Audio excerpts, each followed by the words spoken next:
നീ മറ്റേ സംഭവം മറന്നോടി. നമ്മള് സ്കൂളിൽ പഠിച്ചോണ്ടിരിക്കുമ്പോ അല്ല ഞാൻ മോട്ടോർ പുര കുടുങ്ങിയ സംഭവമില്ലേ? മോട്ടോർ പുര കുടുങ്ങിയോ? ഞാൻ പറഞ്ഞ എന്തെങ്കിലും ചേട്ടനോ വേറെ എന്തെങ്കിലും രീതി ഒരു 99% കാര്യം ഇവിടെ എന്റെ അടുത്ത് പറഞ്ഞിട്ടുണ്ട്. ഞാൻ അത് ആ സ്പിരിറ്റിലേ എടുക്കുള്ളൂ. അത് മതി. നീ പറയടാ.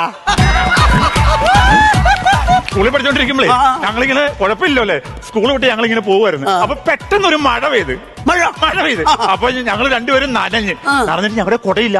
ഞങ്ങൾ ഓടി ഒരു മോട്ടോർ പുരക്കകത്ത് കയറി. മോട്ടോർ മെയിൻ ഒരു ഘടകമാണ്. അതെ അതെ, മോട്ടോർ പുര കയറി ഞങ്ങൾ രണ്ടുപേരും അവിടെ നിന്നിട്ട് ചേട്ടാ 6 മണിയായിട്ട് മഴ തോരണില്ല.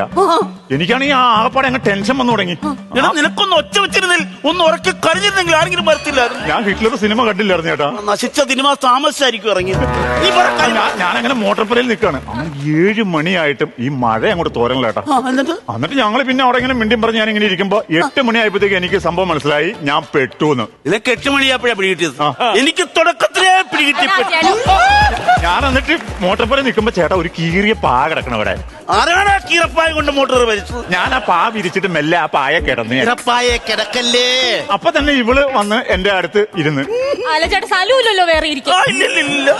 ഇവള് വന്നങ്ങ് ഇരുന്നതും ആ സമയത്ത് ഈ മാഷെ കണ്ടോ, ഈ വേലായുധ മാഷ് നേരെ മോട്ടോർ പുരക്കകത്ത് കയറി വന്നു.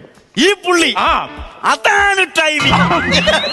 എന്റെ പൊന്ന് മാഷ, ഈ ചിരിയിരിപ്പും കണ്ടപ്പോ ഇത്രയും ടൈമിങ്ങിന് മോട്ടോർ വരെ വന്ന മാഷാന്ന് ഞാൻ ചിന്തിച്ചു പോലുമില്ല. നിങ്ങൾ മാഷല്ല, നിങ്ങൾ ജിന്നി. ഭൂഗോളത്തിന്റെ ഓരോ സ്പന്ദനവും കണക്കില. നേരെ കയറി വന്നിട്ട് മാഷ് ഞങ്ങൾക്ക് രണ്ടുപേർക്കും ഓരോ കൊട തന്നു. അതാണ് ഞങ്ങൾ രണ്ടുപേരും മാഷ് വീട്ടിൽ കൊണ്ടുപോയി. അതാണ് ഇങ്ങനെയുള്ള മാഷുമാർ വേണം നമ്മുടെ നാട്ടിൽ വേണ്ടത്.